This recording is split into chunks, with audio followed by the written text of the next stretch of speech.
자, 인사 나누고 수업하겠습니다. 안녕하세요. 네, 반갑습니다. 자, 이제 2019년도 새해 이제 진도를 다시 시작하려고 합니다. 이번 코스에서는 기본서를 가지고 순차적으로 약간 그 중요한 시험에 나올 것들 위주로 해서 반복적으로 체크하면서 나갈 예정입니다.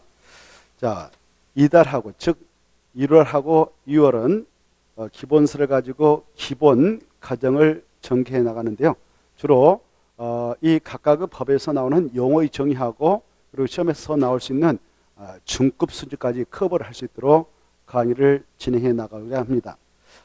일단 오늘 첫날이니까 목차를 다시 한번 체크해 보고 그 다음에 진도를 들어가겠습니다. 차례를 보시면 이 부동산 공법은 2차 과목으로서 사시문항이 출제가 되고요. 그리고 6개 법률로 구성이 되어 있는데 6개 법률마다 출제문항 수가 각각 차이가 있습니다. 그래서 그걸 체크를 해보겠는데 제 1파트를 보시면 국토의 계획 및 이런 법률이 있죠. 이 법률은 12문제가 출제된다 이렇게 체크해 보시고, 그리고 이 법은 2개월마다 1순환을 전개해 나갈 예정인데 2개월은 보통 공법 8주가 주어지는데요. 이 8주 중 4주를 진행해 나갈 겁니다. 그래서 1월 내내 이 국토의 계획 및 이하는 법률을 할 예정이고, 이 국토의 계획 및 이하는 법률을 여기 국토에다 동합 쳐보시고 계획에다 동합이 그리고 법, 이걸 약조로 국토계획법이라 하겠습니다. 이 법은 12문제가 나오면은 최소 거기다 써놓으십시오. 10문제 이상 이렇게 10문제 이상을 맞힐 수 있도록 하셔야 됩니다. 그래야만이 쉽게 합격해 나갈 수가 있습니다. 이 법은 공부한 그 내용에서 그대로 출제가 되어 왔으니까 바로 이번 29년도 1919년도에도 똑같이 공부한 만큼 점수를 획득하도록 출제가 될 겁니다. 그 다음에 이 파트를 보겠습니다. 이 파트는 도시개발법이죠. 이 법은 6문제 출제 이렇게 써보시고 6문제, 그리고 6문제가 나오면 최소한도 거기다 씁니다. 3문제 이상 이렇게 써보시고, 그 다음에 이것은 1주 동안 할 겁니다. 2월 첫째 주. 그래서 그때 이 도시개발법 진행을 한 그 주에 결석하시면 여러분께서는 이 도시개발법을 4개월에 한 번 맛을 보게 되는 것입니다. 그래서 절대 결석을 하셔서는 안 될 겁니다. 그 다음에 제3파트 도시 및 주관경 정비법이 나와 있죠. 이 법을 약자로 도시정비법 이렇게 하겠습니다. 도시정비법 역시 6문제가 출제됩니다. 이것도 옆에다 1주 이렇게 써놓으십시오. 1주. 그리고 3문제 이상 마치도록 하시면 됩니다. 그 다음 옆에 4파트로 가겠는데 4파트 건축법, 이것도 1주 동안 진행합니다. 그리고 문항수, 출제 문항수는 7문제 출제 이렇게 쓰시고 7문제 나오면 최소한도 4문제 이상은 마치도록 공부를 하시면 좋겠습니다. 그 다음에 제5파트 주택법이 나와 있죠. 이 법은 1주 동안 할 겁니다. 그리고 이것은 7문제가 출제되는데 그따 쓰시고 최소 5문제 이상 이렇게 쓰십시오. 그리고 좀 공부하시면 6문제, 7문제까지도 마칠 수 있도록 출제가 되고 있으니까 이 주택법은 좀 점수를 획득할 수 있는 법으로 생각하시고 좀 많이 공부를 하십시오. 내용은 적습니다. 그러나 문항수 7문제 나오니까 이 법도 좀 전략 법률로 삼아서 공부를 하셔야 공법 쉽게 통과할 수 있고, 그 다음에 6파트 농지법.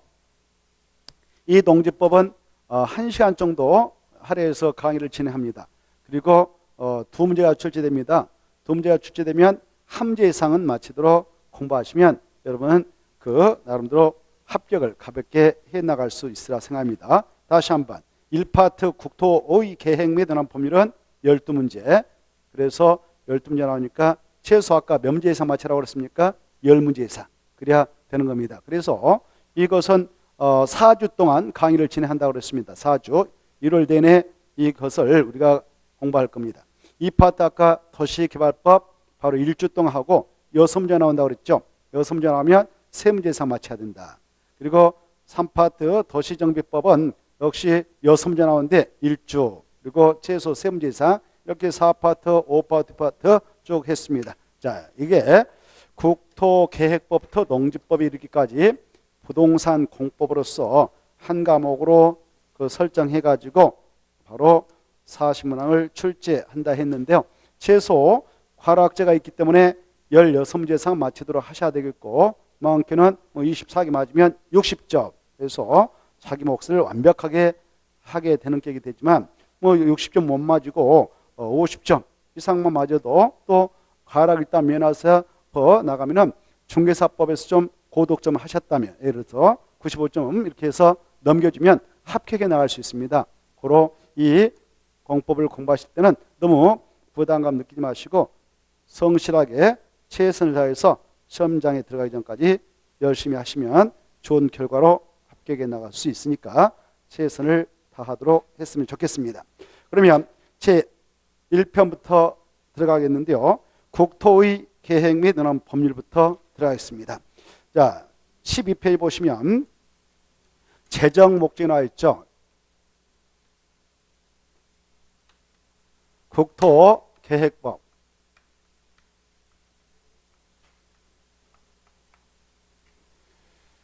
그래, 이 법을 만들 때 일정한 내용을 정해서 일정한 목적을 이뤄낼 수 있도록 하기 위해서 이 법을 만들게 되는데 이걸 만들 때 정한다 해서 재정 목적을 합니다. 목적을 보통 이 법률을 만들 때 1조에다가 규정해서 선언을 하게 되는데 이 목적을 체크해 보면 이 법을 적용하게 되는 대상 공간이 나오고 그리고 그 목적이 나옵니다.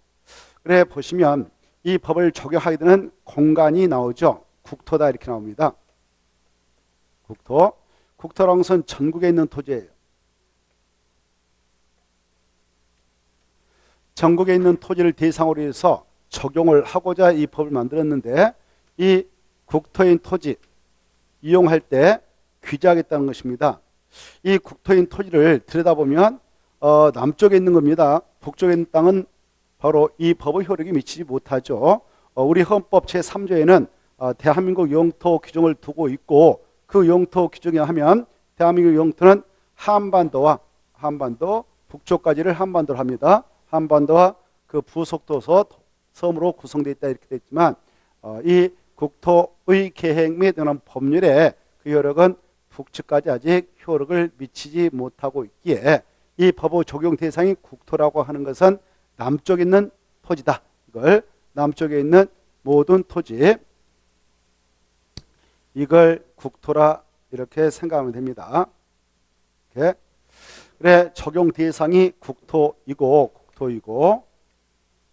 이 국토인 공간은 토지인 공간은 대한민국은 바로 사유권이 인정되고 있지 않겠습니까? 그래서 이 안에는 바로 지족도라든가 임야도 이런 도면에 의해서 이 토지가 한 덩으로 되어 있는 게 아니라 다 구획이 되어 있고 필지란 게 있어요. 필지가.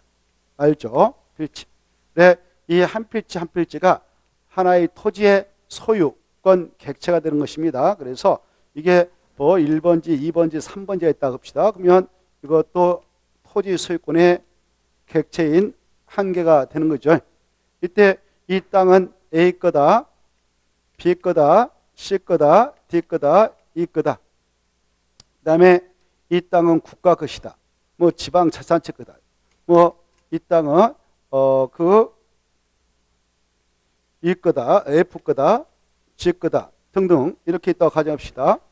이때 이 자들이 개인이라면 개인들이 가지고 있는 땅을 사유지라 하죠. 개인사자 알죠? 그리고 국가가 소유하고 있는 땅은 바로 국유지를 하고 그리고 지방자치단체가 소유하고 있는 땅을 공유지라 합니다.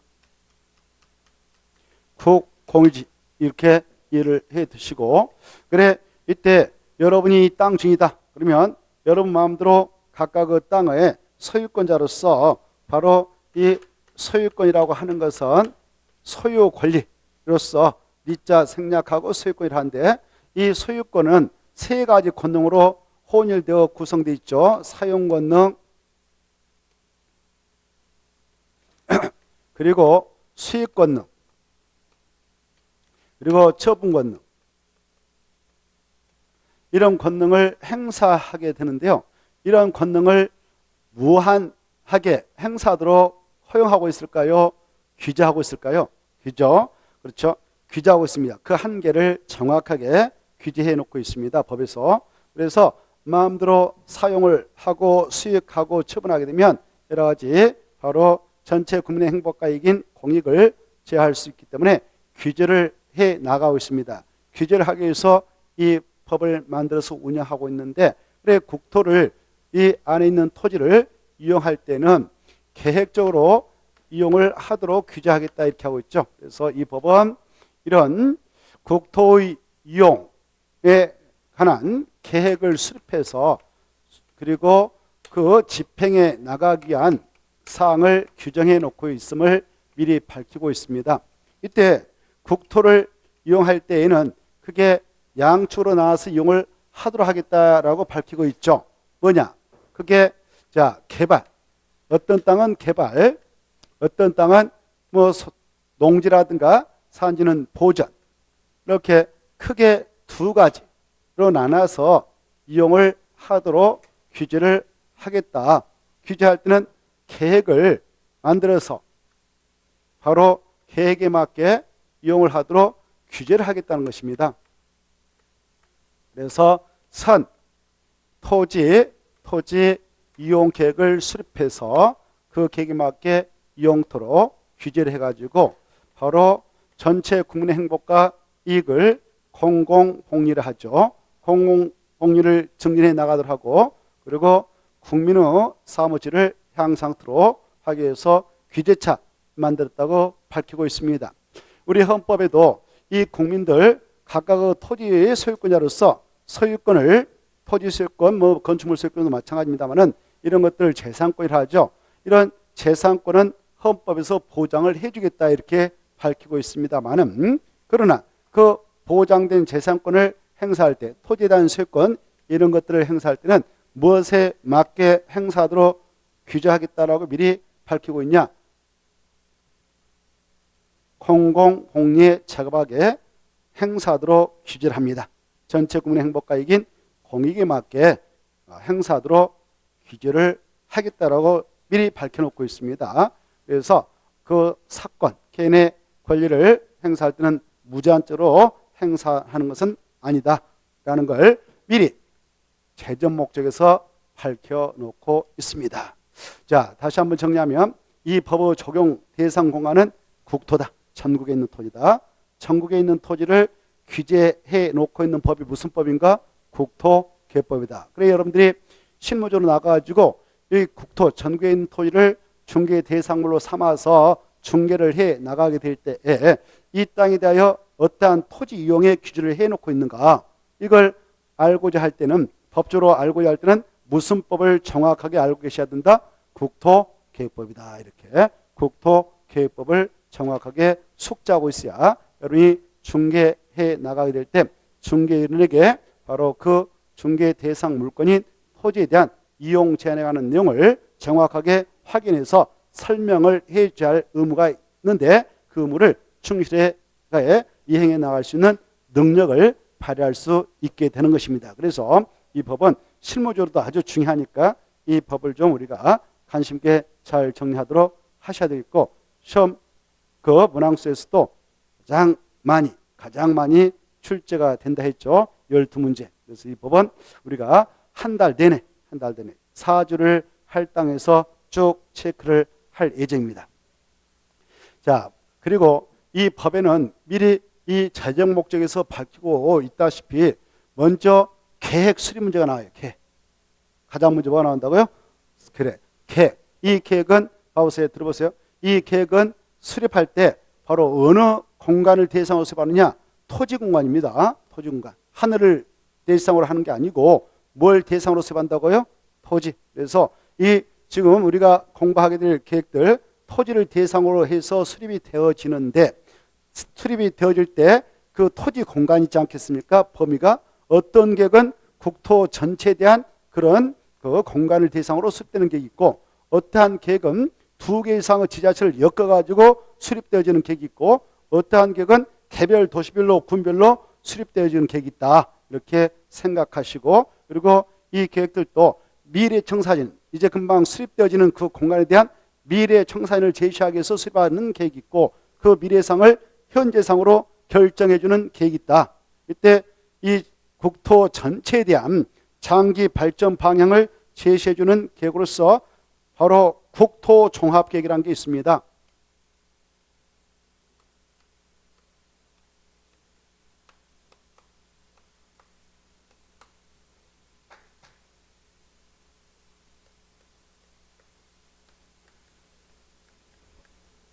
이건 국토 전체에 대한 종합계획이죠. 그래서 이 국토 전체를 아울러 가지고 국토를 이렇게 만들어내도록 하겠다라고 미래 청사진을 제시해 놓고 있는 계획인데 그 계획이 무엇인가? 국토 종합계획이다. 그 다음에 이 2개 이상의 지자체를 엮어 가지고 광역계획이라는 장소를 지정해서 그 장소의 미래 청사진 장기 발전 방향을 제시해 주기 위해서 수립되어지는 계획이 있는데 그 계획을 광역도시계획이라 합니다.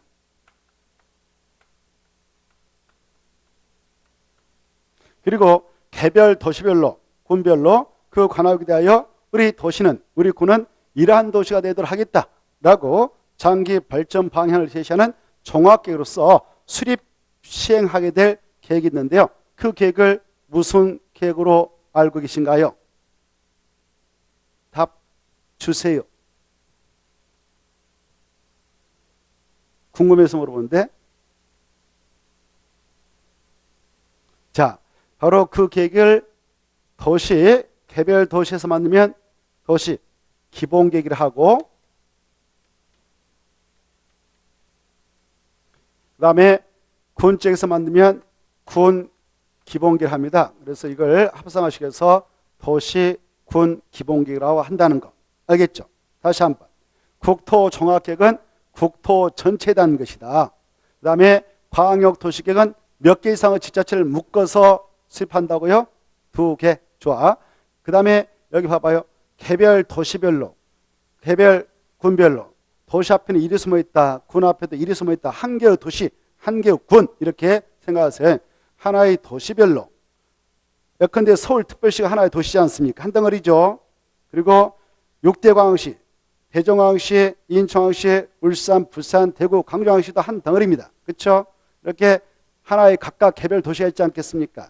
그런 도시 그리고 세종특별자치시 하나의 도시입니다. 제주특별자치도 하나의 도시입니다. 그리고 팔도대에 있는 각각의 시, 군 있지 않습니까? 그때 개별 도시, 군별로 바로 미래 청사진을 제시하기 위해서 수립하는 계획을 도시, 군, 기본계획이라 합니다. 그리고 이제 개별 도시의 군에 그 토지가 있지 않겠습니까? 토지가 있겠죠. 그 안에 그 토지에 바로 현재상을 최종 결정해서 야, 이 토지는 개발해서 이용해도 되고 이 땅은 보존하면서 이용해라 라는 현재상을 결정해 나가는 계획이 있는데 그 계획을 무엇이라는가? 도시, 군 관리계획을 한다. 이 관리계획으로 그러한 토지 이용의 내용을 결정해서 바로 관리해버립니다. 관리한다는 것은 토지용을 규제해버린다 이렇게 생각하시면 되겠습니다. 자, 이때 이 도시, 군 관리계획으로서 이렇게 개별 도시가 있다. 서울특별시가 있다. 6대 광역시 아까 대전, 인천, 울산 그리고 부산, 대구, 광주광역시가 있다. 이런 것들을 개별 도시라 합니다. 알겠죠? 개별 도시. 그리고 저 세종특별자치가 있다. 제주특별자치도가 있다. 경기도대 수원시, 성남시, 용시 그리고 이 충청남도 뭐 천안시, 아산시, 경상남도 창원시 등등 이런 개별 도시 그리고 도 산하에 있는 군 이런 개별 도시 그리고 군 쪽에 있는 토지에 바로 이용 내용을 정확하게 결정해 주는데 그 계획이 관리계획입니다. 이 관리계획으로서 그 토지용의 내용을 결정해 나갈 때 바로 이 땅은 개발해서 이용해야 된다. 이 땅은 보존하면서 이용해라. 그리고 개발해서 뭐 건축물, 주택이라든가 상가라든가 공장 이걸 건축해서 사용했는데 40년 지나버리면 노후 불량은 준비되어서 바로 이걸 정비하게 되는데 야 정비할 것은 이것이다 라고 결정해 가지고 그 도시의 공간을 군의 공간을 관리하는 계획이 도시군관리계획인데요. 이 관리계획 통해서 바로 어떠한 내용으로서 이러한 것들을 결정해 주고 있냐면은 6가지 사항으로서 결정해 주고 있습니다. 6가지. 그 6가지가 무엇이냐면은 자, 먼저 이 안에 있는 토지의 쓰임새를 1차적으로 정해 줍니다. 이 땅은 주택 용도로 개발해서 써도 된다라고 주거지이다. 이 땅은 상가 건물 건축해서 이용해야 된다라는 상업지역이다. 공장 건축해서 이용해야 된다라는 공업지역이다. 이 땅은 보존하면서 이용해라라고 녹지로 지정을 해주게 되는데 이런 것들을 용도지역이라 합니다. 그런다 용도지역. 그래 예컨대 여기는 주거지역이다. 이 땅은 상업지역이다. 이 땅은 공업지역이다. 이 땅은 녹지역이다. 등등등 이러한 것들을 도시군가로 입안해서 딱 결정해 가지고 바로 야 여기 있는 땅 개발해도 돼. 개발해줘 주택, 상가, 공장 오래되면 노후 불량화가 될 것이고 여기서 정비해도 돼 라고 결정해 주는 겁니다. 정비사업 같은 것을 하도록.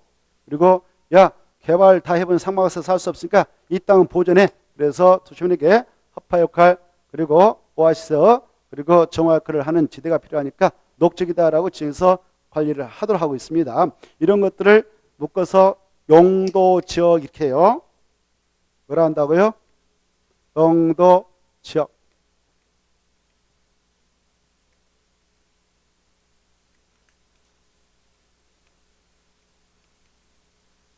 그래 이러한 용도지역을 지정해 가지고 바로 각각 개별 도시에 있는 땅을 관리하고 있습니다. 이렇게. 그리고 이러한 용도지역만으로 특수목적을 달성하기 힘들다. 여기 뭐 빼어난 경관이 있다. 제한경관. 그러면 이것만 특별히 바로 그 경관 보호하고 형성해서 보존해가지고 우리 후대한테 줘야 되겠죠. 그럴 때는 조그만하게 이건 경관주구다라고 지정해서 관리를 해나갈 수 있어요. 그리고 녹지역에 바로 원주민이 살고 있는 불악인 말이 있다. 녹지역 아까 개발입니까? 보존입니까? 보존이죠. 근데 이 원주민이 살고 있는 불악이 포함됐을 때는 취락 정비할 때 약간 규제를 풀어주고 그리고 여러 가지 취락 정비 사업 추진할 때 여러 가지 재정적 지원을 해줄 수 있도록 하기 위해서 여기다 취락주기다라고 지정을 해줄 수가 있어요. 이렇게. 이런 것들을 뭐라고 하냐? 용도지구를 합니다.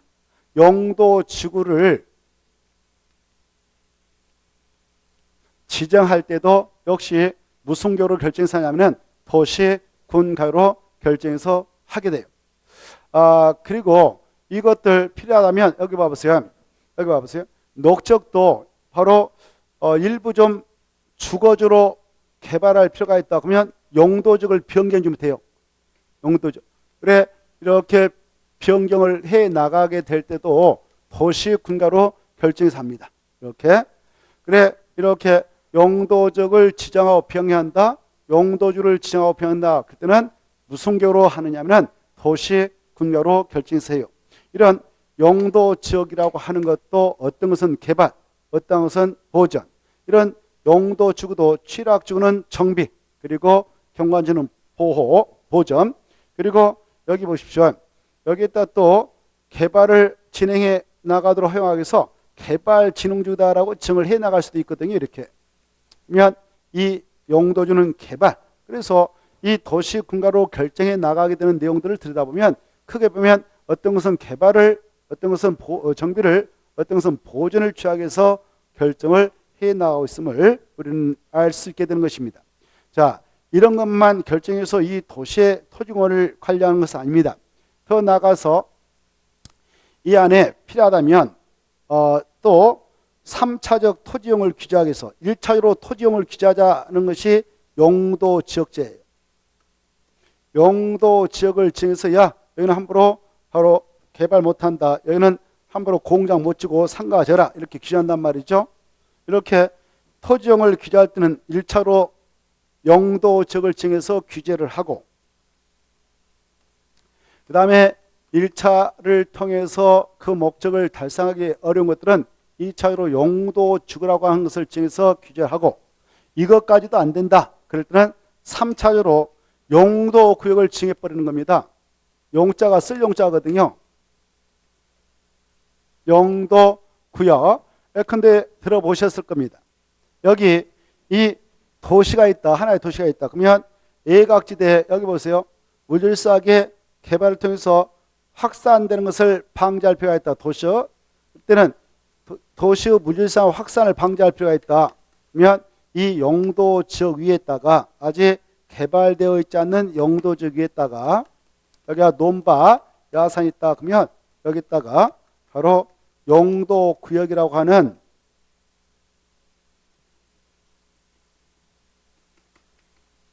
개발 제한구역을 딱 정해서 묶어놓을 수가 있는 것이죠. 그린벨트라고 하는 이렇게 개발 제한구역인 용도구역은 3차적 토지용을 규제하기 위해서 정한다 이렇게 하는 겁니다. 몇 차다? 그래.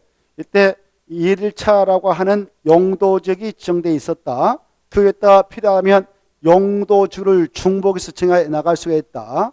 또 필요하다면 용도지역 위에 용도구역도 중복해서 정할 수 있다 없다? 있다. 이렇게 이해를 하시고 1차를 초등학교 1학년으로 생각하시고 2차는 초등학교 2학년 3차는 초등학교 3학년 이렇게 이해하십시오. 그래 하나의 장소에 1학년, 2학년이 존재하고 있으면 이 토지를 이용할 때는 누가 시킨 대로 토지를 이용하면 되느냐? 2학년이다 이렇게 생각하면 돼요. 1학년만 딱 있다 그러면 1학년이 시킨 대로 토지를 이용하면 합법적이다 이렇게 생각해요. 1학년하고 3학년이 동시에 존재하고 있다 그러면 3학년이 시킨 대로 이용하면 된다 이렇게 이해하십시오. 이해된가요? 자, 그러면 보세요.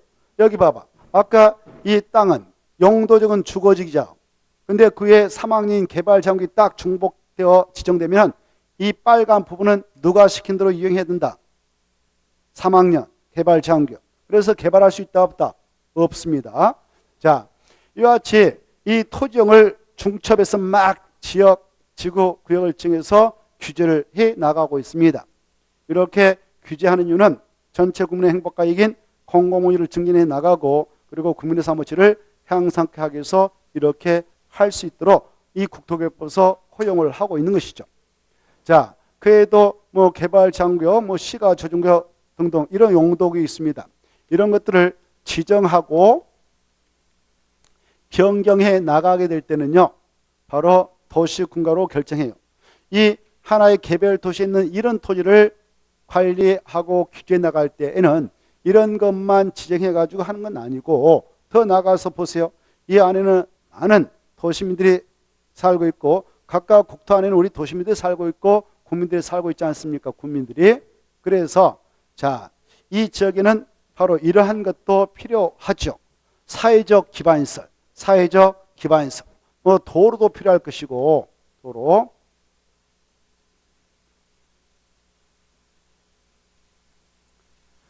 또 뭐 초등학교, 뭐 중학교 이런 것도 필요할 것이고 광장도, 청사도 필요하지 않겠습니까?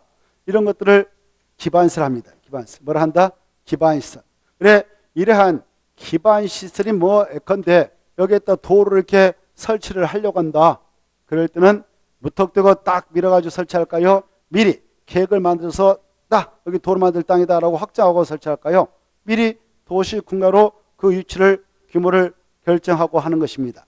알겠나요? 자, 그래 그렇게 기반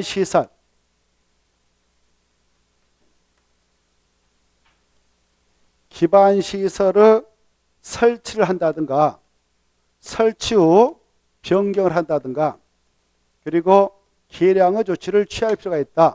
그리할 때에는 미리 도시군가로 입안해서 그 장소를 결정을 해 놓게 되고, 만약 여러분 땅이 여기 논밭이 있었는데 근데 여기까지 기존 도로가 설치되어 있다고 가정합시다. 여기 이제 추가로 여기다 또 도로 만든다 그러면 도시군가로 입안해서 도로 만들 땅이다 라고 결정합니다. 결정하면 이 안에 편입된 땅에서는 건축물 건축 공영 설치를 허가 받아가지 못하도록 법에서 규제버립니다. 도로 만들 때 다음에 건축물 있으면 보상 많이 줘야 되지 않겠습니까? 그러면 예산을 허배하게 되는 것입니다. 자, 이와 같이 도시군가로 딱 결정해놔요. 그러면 그 시설은 기반 시설 중에서도 도시군가로 설치를 위해서 결정해 놓았기 때문에 그때는 용어를 하나 업해서 도시군 계획 시설을 합니다. 뭐라 한다고요? 도시군 계획 시설을 합니다. 다시, 야, 도시군 계획 시설이 뭐냐? 그러면 기반시설 중 저와 같이 도시군가로 딱 결정된 시설, 도시군가로 딱 결정한 시설, 이걸 말한다고요? 도시군 계획 시설을 합니다. 이 시설을 여러분 보세요. 여기가 이 시설이 도로에 있다. 아까 이 시설이 도로에 있다.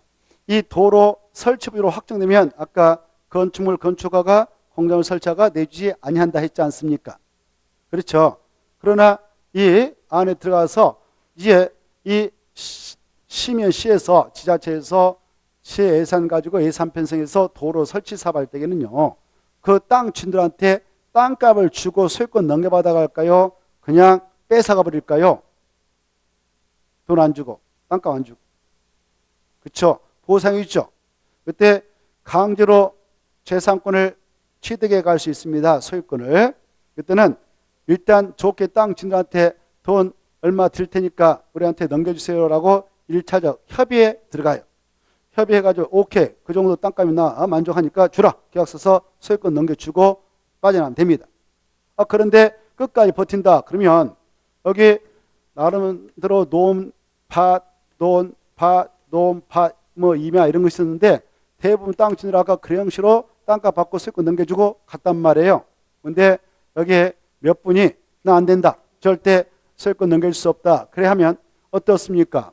바로 이 사람 거 땅 하나 때문에 도를 뚫을 수가 없겠죠. 그래서 그자의 의사에 반해서 법에 근거하여 대한민국은 법치사니까 법에 근거하여 재산권인 소유권을 그 사업을 하려는 지자체에서 뺏어갈 수가 있습니다. 강제적으로. 그걸 수용이라 한다 이렇게 하세요. 뭐라 한다? 수용. 뭐라 한다? 수용.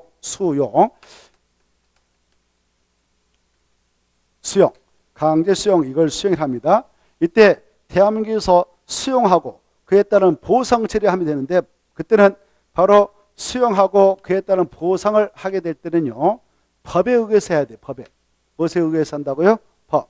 그때 대한민국에서 수용과 보상을 할 때 일반적으로 모든 경우에 적용을 하자. 그러기 위해서 만들어 놓은 법이 있는데 그 법을 과거에는 토지 수용법 그랬어요. 과거에는. 근데 지금은 이름을 바꿨습니다. 법의 이름을. 그래서 지금은 뭐라고 하냐.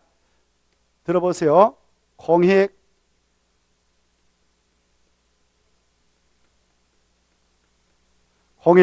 사업을 위한 토지 등의 취득 및 보상에 관한 법률을 합니다. 이런 것들은 좀 미리 익숙하게 들어두시면 좋겠죠. 무슨 법이라 한다? 공익 사업을 위한 토지 등의 취득 및 보상 법률. 앞으로 우리가 공부하다 보면 이 법률을 내에 여러 군데서 잡아가게 될 겁니다. 알겠죠? 이 법의 이름이 너무 길잖아요. 그래서 우리끼리는 이렇게 합시다. 공, 치, 법. 이 법을 정해서 수용과 보상을 해 나가고 있는 것이 일반적이에요. 아무튼 그와 같이 수용 보상을 통해서 소유권을 냉받아가지고 여기 보세요. 도로 설치 사업을 하게 되는데 그 사업을 뭐라고 하냐? 뭐라 한다? 도시, 군, 계획, 시설 사업입니다. 다시 한번 이 도시, 군, 계획, 시설인 그 시설, 도로 이런 것들을 설치하는 사업, 이걸 뭐라 한다? 도시, 군, 계획, 시설 사업을 합니다. 자, 그런 것들을 우리는 국토개법에서 공부를 할 거예요. 국토개법에서 앞으로 이 사업을 국토개법을 통해서 우리는 공부합니다. 그 사업을 할 때 시행자는 누가 나와서 사업을 하는 주체가 돼서 사업을 하고, 사업할 때 수용은 어떠한 절차에 의해서 하게 되고, 그리고 그 사업을 할 때는 어떠한 법적 보호를 받아서 사업을 진행하고, 마무리 시켰을 때는 중검사를 받게 되는데 누가 중공검사권자가, 이런 것들을 우리는 국토개법을 통해서 할 것이고, 이 사업은 별도로 국토개법에서 함재가 출제되기도 합니다. 자, 그 다음에 세 번째, 이런 것만 또 만들어 놨다고 해서 도시가 관리되는 건 아니죠. 여기 보십시오. 여기 이 국토인 땅 중, 국토인 땅, 그 땅이 아까 도시역이든 군책이 됐던 바로 그 지역에 있는 땅을 아직 개발이 되어 있지 않는 그 지역의 땅을 봐보세요. 여기 아직 주거지역인데 논밭이 가지고 엉망. 그럴 때 이 지역을 찍어가지고 개발해서 예쁘게 토지구역정비사업에서 주거단지 조성해가지고 주택을 예쁘게 건설해 나갈 수 있는 쾌적한 도시환경을 조성할 필요가 있다라고 할 때에 바로 그 사업장을 딱 도시개발구역이다라고 칭해서 이 안에서 사업을 진행할 수 있습니다. 그 사업을 도시개발사업 그렇습니다. 뭘 한다고요? 도시개발사업. 그래서 이런 도시개발 사업을 하고자 할 때도 그 사업을 하기 위한 계획을 만들어서 결정고시하는데 그 계획을 도시개발 사업에 관한 계획 이렇게 합니다. 그 다음에 여기 개발을 해가지고 새로운 주택 등 뭐 상업적에서 상가 등 공업적에서 공장이든 이렇게 건축해서 40년 동안 사용하게 되면 그것도 또 노불량 건축물이 돼버립니다. 그래서 그걸 다시 밀어가지고 다시 쾌적한 도시 공간으로 다시 탈바꿈 시키는 한 사업을 하지 않으면 안 되는데 그 사업을 정비사업이라 합니다. 정비사업. 그래 정비사업은 기존의 도시 공간을 다시 밀어가지고 노불량화된 건축물이 밀집해 있는 것을 다 밀어가지고 그 지역의 상하수도 다시 좀 정비하고요. 그리고 공용주차장, 공원, 경로당, 놀이터 등등 이런 것들을 좀 정비해서 그 지역의 주거 그 다음에 도시환경을 깨끗하게 개선해 나가는 사업을 진행할 수 있는데 그 사업을 할 때도 무격적으로 하는 거 아니에요. 그 사업을 정비사업이라 합니다만은 그런 사업을 할 때도 바로 이 도시 분야로 결정해서 합니다.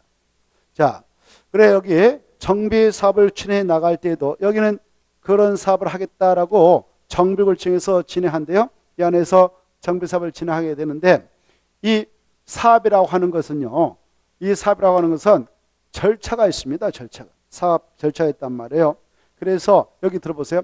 도시개발 사업하고 정비 사업은 그 사업 시행 절차를 국토개법에서 직접 규정을 할 수도 있었지만 규정을 하게 되면 이 양이 방대해서 뒤죽박죽 해가지고 운영하는 데 어려움이 있다 하여서 특별법을 하나 만들어가지고 운영하고 있습니다. 그 법을 도시개발법을 합니다.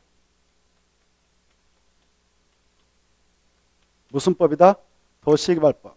그래 우리는 제2편, 2편에서 도시개발법을 공부할 것이고 도시개발법 중에서 도시개발사업권을 정리해 나갈 예정입니다. 별도로 이건 6문제 나온다 했습니다.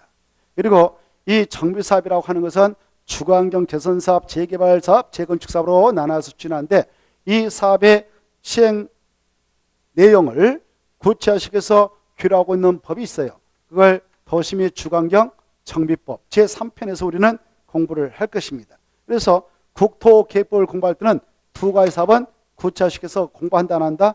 안 한다. 이렇게 여기 보시고 자 이때 정비 사업을 규정해 놓고 있는 도시 및 주거환경정법 이것도 별도로 6문제 나왔죠. 6문제. 자 그리고 이 도시를 관리해 나갈 때 바로 이렇게 여기 광역시 있죠. 이 시청 건물이 들어서 있는 이 일대 계획적으로 조성했습니다. 과거에. 여기는 시청부지가 들어설 곳이다. 여기는 상업지로서 이렇게 업무시설이 들어설 지역이다 등등 이렇게 계획을 딱 짜가지고 지금 이 장소를 조성해서 운영하고 있는데 그래야 할 때 지정을 해 나가고 있는 구역이 있습니다. 그걸 지구 단위 계획구래요. 뭐라 한다? 그래 이렇게 지구 단위 계획구이다라고 지정합니다.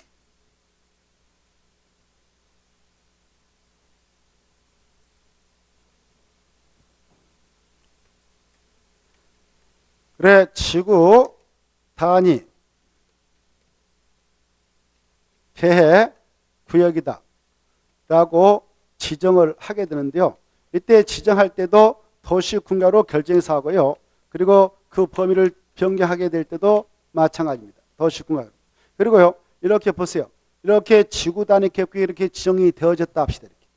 그러면 이 장소 이렇게 도로를 이렇게 배치하고 그리고 공원은 여기다 배치하고 그리고 여기는 청사부지 여기는 뭐 업무시설 부지 그리고 이렇게 여기는 주택용지 뭐 등등 이런 부지로 쓰겠다라고 그 장소를 정확하게 구체화시키고 그리고 상세하게 정해주는 계획이 있는데 그 계획을 지구 단위 계획이라 합니다. 뭐라 한다? 그래요. 지구 단위 계획. 이 지구 단위 계획을 최종 이 장소를 대상으로 딱 결정할 때도 도시군가로 결정이 이루어지고 도시군가로 결정이 나면 구속력이 있어서 이 계획의 내용들만 이 구역은 개발과 정비를 통해서 조성이 되어지며 이 계획에서 허용하게 될 건축물을 정확히 정해 줍니다. 그래 이 계획에서 허용하고 있지 않는 건축물은 이 안에 들어서 건축을 못하도록 규제를 해가지고 하나의 도시를 관리하고 있습니다. 그 다음에 자 이런 것뿐만 아니라 이 도시공간 속에 보세요.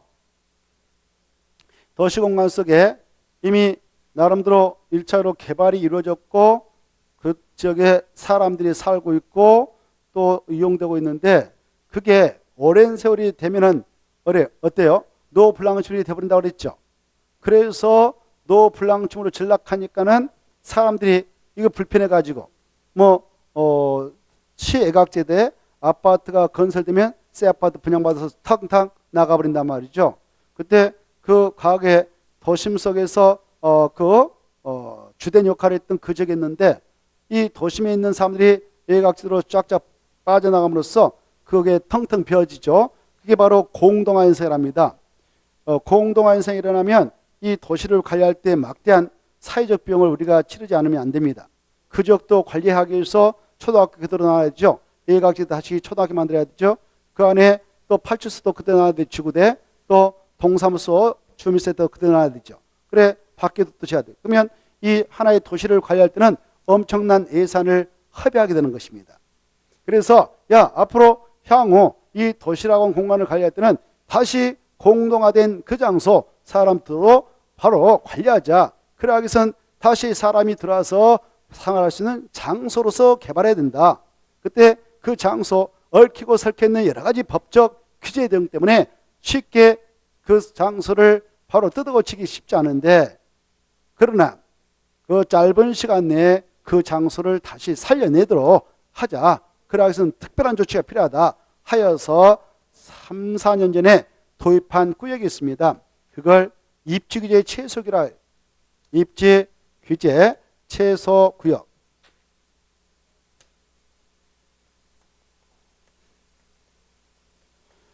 입지규제 최소구역을 아까 그러한 곳에 지정합니다. 그러면 여기다 보세요. 여기다 입지규제 최소구역이다라고 지정을 했다 합시다. 그러면 이 안에 편입된 땅에서 들어가가지고 바로 허용되는 건축물을 건축한다 등등등 할 때는 여기 보세요. 입자가 세울 입이거든. 건축물을 세우고 땅 짓자거든.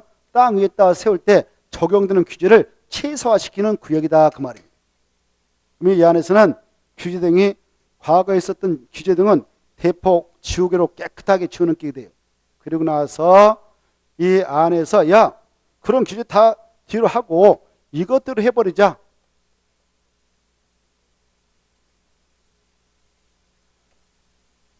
입지 규제 최소개,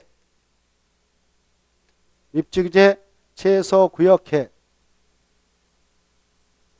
이것으로 바로 여러 가지 내용을 담아서 딱 결정해 가지고 이 계획대로만 이 장소를 신속하게 정비를 통해서 살려내도록 하자 이렇게 하고 있습니다. 그래서 이 계획은 이 안에서 야 이런 건축만 건축하고 이 안에 들어설 기반설은 이렇게 배치기물을 하고 이런 것들을 상세하고 구체화시켜서 결정해 주는 계획이 이건데 이 구역을 지정하든 이 계획을 최종 결정하든 무슨 계획으로 결정을 하게 되느냐 도시 군 가유로 하고 있습니다. 그래서 이런 것들을 결정해 가지고 규제해서 이 도시공간들을 관리하고 있습니다.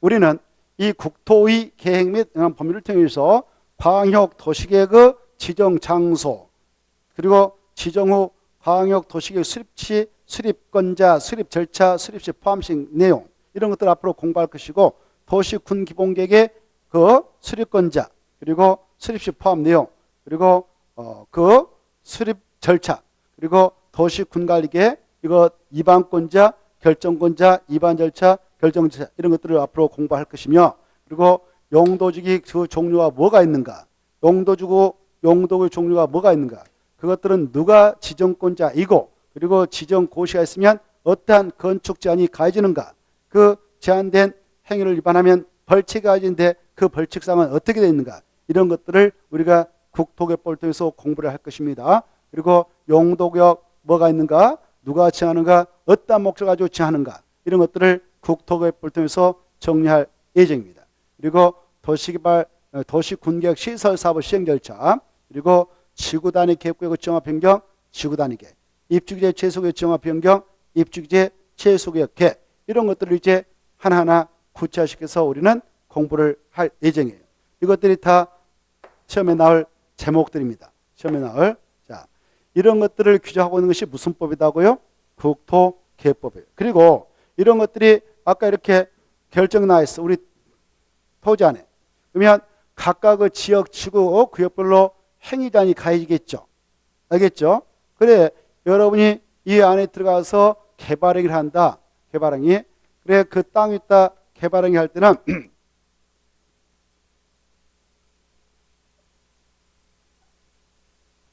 무택도가 할까요? 규제 받을까요?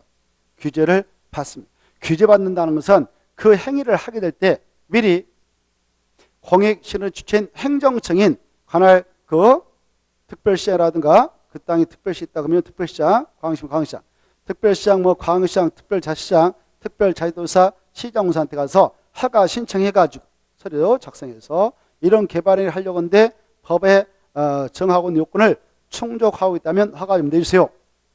이렇게 허가 신청해서 허가권자부터 허가를 받아서 하독돼 있다. 이걸 규제한다 이렇게 합니다. 허가 신청인데 허가 요건을 충족하지 못해서 허가받지 못했다. 그러면 이 행위를 할 수 있을까요? 못할까요? 못하게 되는 것이죠. 이걸 규제한다 그래요. 그래서 이 행위를 규제하고자 개발행위 허가제를 두고 있다. 개발행위 허가제를 두고 있습니다. 무슨 법에서 두고 있느냐? 국토계획법에서. 알겠죠? 그래 우리는 또 국토계획법에서 이런 내용을 정리해 나갈 예정입니다. 개발행위 허가제. 이때 들어보세요. 개발행위라고 하는 것은 바로 이런 것들이 있어요. 이 땅에서 이렇게 건축물을 건축한다. 건축물을 건축하는 것도 개발행위 일종이고 그리고 이 땅에서 강고탑을 축제한다. 그런 것들을 공작물이라고 공작물. 뭐라 한다고요? 공작물. 공작물을 설치한다. 이것도 개발행위고요.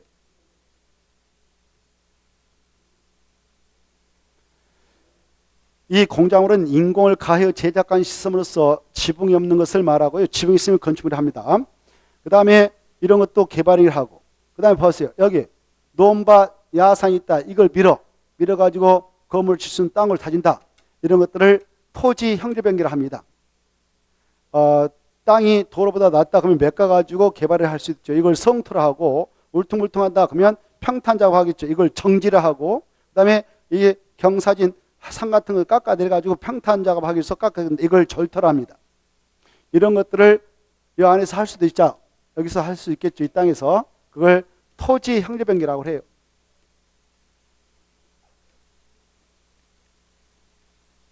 이것도 개발을 하고요. 그 다음에 바로 이 안에 있는 안에서 흙이 있다든가 모래가 있다든가 자갈, 바위가 있다. 이걸 캐낼 수가 있어요. 이걸 토석이라고 합니다. 토석. 토석 채취한다. 이렇게 표현해. 토자가 흙토자 돌석자에서 이걸 캐낸다. 채취한다. 그럴 때도 개발으로서 허가를 받도록 규제합니다. 그 다음에 이 한 필지 논이 있다. 밭이 있다. 근데 산이 있다. 이걸 자른다. 이걸 토지 분할을 합니다. 이것도 규제받아요. 함부로 짜지 못합니다. 그 다음에 물건을 쌓아둘 때도 허가 받도록 하는 경우수가 있어요. 물건 쌓아두는 행위, 물건 적치한다, 쌓아둔다, 이걸 적치라 하겠는데,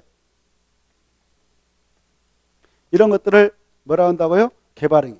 이런 것들을 할 때는 원칙 허가를 받고요. 경미한 사항은 허가 없이 허용을 하고 있는데, 그때 허가권은 누군가, 허가 절차가 어떻게 되는가, 그리고 허가 받지 않고 행하면 위법자가 되는데, 그때는 어떠한 처벌이 가해지는가, 이런 것들을 우리는 국토개법을 통해서 공부를 해 나갈 예정입니다. 그리고 이 개발행위 자체를 애당초 못하게 막고자 할 필요가 있다. 그 적을 계획적으로 이렇게 개발해 나가고자. 아까 이렇게 봐보세요. 지구단의 객구로 지정된 장소 있잖아요. 지구단 만들어서 이걸 지금 개발 정비하려고 묶어놓은 땅 아니겠습니까? 여러분 땅이 여기 편입됐다 그러면 바로 이런 거 못하게 막고자 한다. 그때는 행정처에서 담관 여기서는 이런 개발행위 허가를 받아갈 수 없습니다라고 규제를 해볼 수 있도록 우리 법에서 허용하고 있습니다. 이걸 개발행위 허가 제한 이렇게 표현해요. 이런 것도 우리가 국토개법을 통해서 앞으로 공부를 할 겁니다. 개발행위 허가를 못 받게 막을 때 일정한 세 가지 경우는 5년 동안 최대한 막아버릴 수 있고 허가 못 받게, 일정한 경우는 3년 동안 허가 못 받게 막을 수 있는 규정을 우리는 접하게 될 겁니다. 그 다음에 이 국토개법은 이런 것뿐만 아니라 또 어떤 것도 규정하고 있냐, 이 기반시설 이런 것들이 이미 기존에 설치되어 있다. 개발이 끝나가지고 그 도시 안에 설치가 되어 있다. 도로, 학교, 상하수도 이런 것들이 설치되어 있는데 바로 그 지역에 추가로 개발행위가 있게 됨으로써 인구입이 예상된다. 그래서 기존의 기반시설인 도로, 상하수도, 학교 용량이 부족할 것으로 예상되는데 더 이상 확대가 불가능하다. 어렵다. 사실상 어렵다. 그런 지역에다가 이 장소에서는 추가 개발행위는 못해. 바로 새롭게 기반시설을 설치하는데 곤란하니까 더 이상 추가 개발 못한다가 아니라 규제를 좀 하겠다. 그 안에 들어가서 건축물을 건축할 때는 건축물의 규모를 제한해서 인구입을 두나 최소화시켜서 기존의 건축물이 지금 있겠는데 그 안에 전자하고 있는 기반시설이 제 역할을 수행하는 데 어려움이 없도록 지정해서 묶어 가지고 나갈 수 있는 권역이 있습니다. 그걸 개발 밀도 관리를 합니다. 개발 밀도 관리요. 뭐라 한다? 개발 밀도 관리고요. 이런 것들을 앞으로 공부할 겁니다.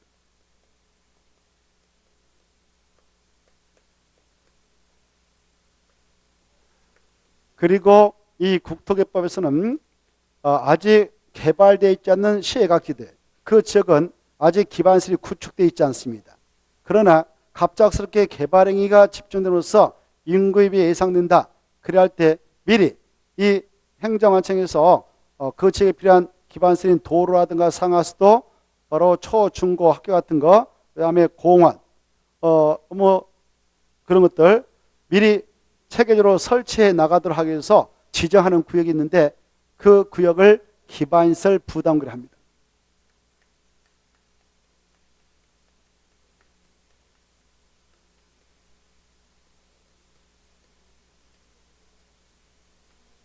이런 것들을 우리가 국토법에서 공부할 것이고, 그 다음에 국토개법에서는 벌칙조항이 나와요.